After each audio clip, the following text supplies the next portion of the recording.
Helen Keller was born on June 27, 1880, in Tuscumbia, Alabama. In the early months of her life, she was a normal, lively, and curious child. However, at the age of a year and a half, she contracted a disease believed to be scarlet fever or meningitis, which led to her complete loss of hearing and sight.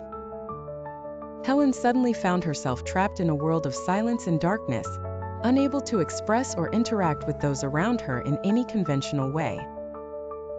Helen's mother, Kate Keller, was determined to find a way to communicate with her daughter. After reading an article about teaching deaf children in Boston, she was convinced that her daughter could learn and succeed. In 1887, the Keller family hired a teacher named Sullivan, who had also suffered from vision problems in her youth and had studied at the Perkins Institute for the Blind. And Sullivan began working with Helen in an effort to open channels of communication. The first lessons involved teaching Helen words through manual spelling on her palm. The greatest challenge was making Helen understand that each hand gesture represented something in the real world.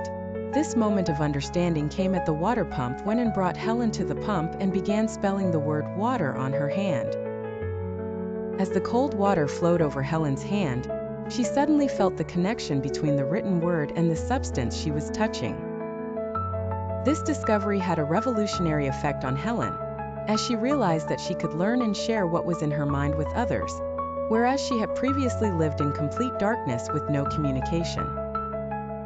And Sullivan continued her education, and through perseverance and dedication, Helen learned to read and write using Braille, read lips by feeling the speaker's lips, and recognized sounds through practice. Encouraged by Anne Sullivan and her family, Helen attended Radcliffe College, graduating in 1904 as the first deafblind person to earn a college degree. During her studies, she wrote numerous articles and books, sharing her experiences, struggles, and triumphs.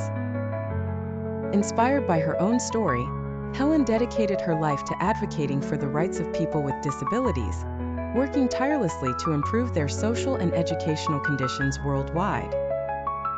She gave lectures, wrote books and articles in every possible way to raise awareness about disability issues, and promoted the idea that disability is not an end, but can be the beginning of an extraordinary journey of self-assertion and achieving dreams. Helen Keller established various awards to support research and innovative solutions to improve the lives of people with disabilities, and remained a symbol of inspiration and hope until her death in 1968.